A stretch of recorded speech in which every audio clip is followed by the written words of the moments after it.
pour notre exercice du monohybridisme, on va faire le croisement de deux souches de drosophile.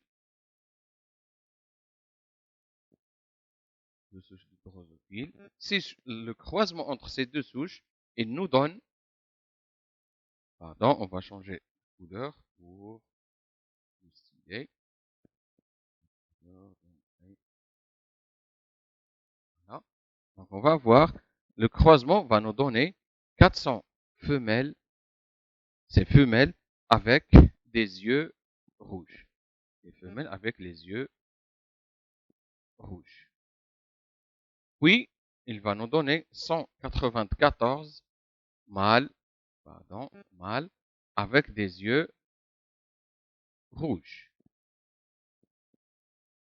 Puis, 187 mâles avec des yeux roses. C'est le résultat de croisement entre deux souches de drosophiles. Alors, la première question était analyser le croisement, analyser les résultats du premier croisement. Alors, qu'est-ce qu'on va chercher pour ce croisement? Le premier point qu'on va voir, puisque la première génération F1 est hétérogène. Elle est hétérogène, ça veut dire qu'elle représente des phénotypes qui ne sont pas les mêmes. On a des mâles aux yeux rouges et des mâles aux yeux roses, ainsi que des femelles avec les yeux rouges. Donc, puisque la F1 elle n'est pas homogène, la première loi de Mendel, elle n'est pas vérifiée. La première loi de Mendel n'est pas vérifiée. Puisque la première loi de Mendel n'est pas vérifiée, on a au moins l'un des deux parents n'est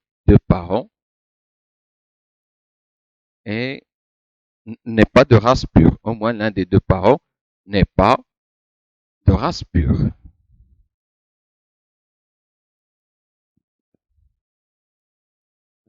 N'est pas de race pure, ça veut dire qu'il est hétérozygote. Deuxième point, puisque le phénotype rose, elle apparaît avec la génération F1. Donc, puisque la génération F1 elle n'est pas présente chez les parents, on peut déduire que l'allèle responsable du caractère des yeux roses est récessif. Et l'allèle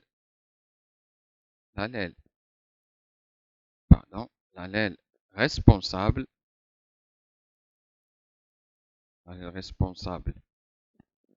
des yeux rouges est dominant.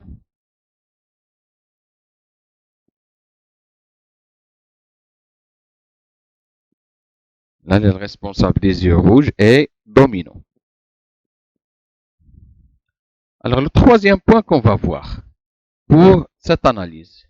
Le troisième point, puisque le phénotype des yeux roses,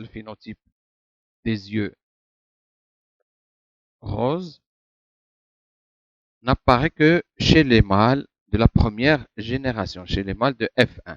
Donc, on peut dire que le gène responsable de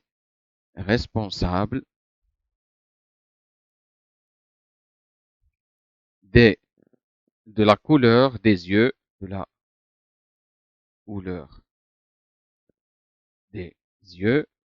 elle est portée par le gène X et portée par le chromosome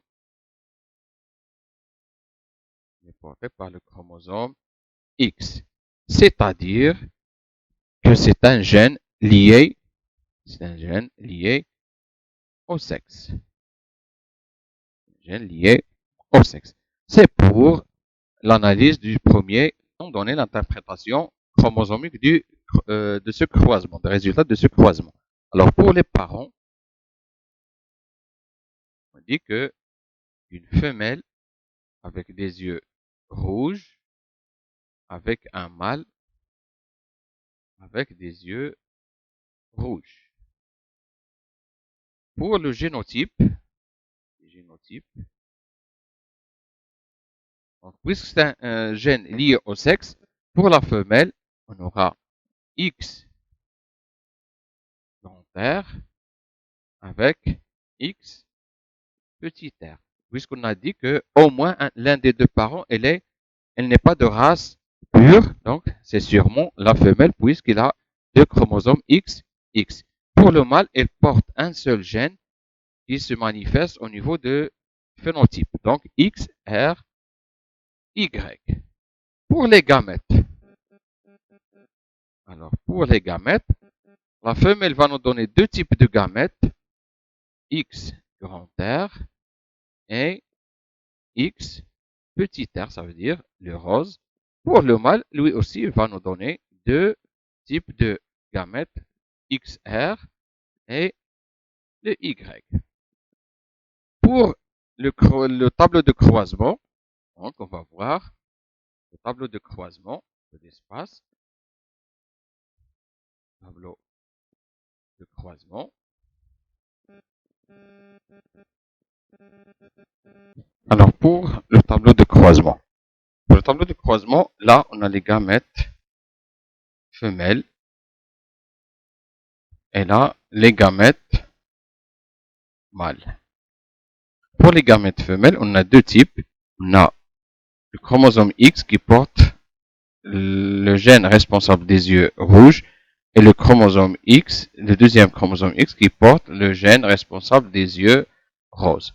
Pour les gamètes mâles, on a le chromosome X porteur du gène responsable des yeux rouges et le chromosome Y. Alors la fécondation entre ce gamète femelle et le gamète mâle, donc X R majuscule et XR majuscule. Il va nous donner une femelle avec des yeux rouges. Deuxième possibilité, on a le X avec gène aux yeux rouges, R majuscule, et le X qui porte le gène avec les yeux roses. On aura une femelle avec des yeux rouges puisque c'est l'allèle dominant. X R avec les yeux rouges avec Y, donc c'est un mâle avec des yeux rouges puisqu'il porte un seul gène. Deuxième possibilité de fécondation des mâles, donc XR avec un gène récessif et Y, donc c'est un mâle, on aura un mâle avec des yeux qui sont roses. Donc le résultat de F1, on a F1, 2 sur 4 des femelles, 2 sur 4 des femelles avec des yeux rouges, 1 sur 4, ce sont des mâles avec des yeux rouges et 1 sur 4 des mâles aussi, mais avec des yeux roses. Donc, on peut dire que les résultats théoriques, ils sont conformes avec les résultats expérimentaux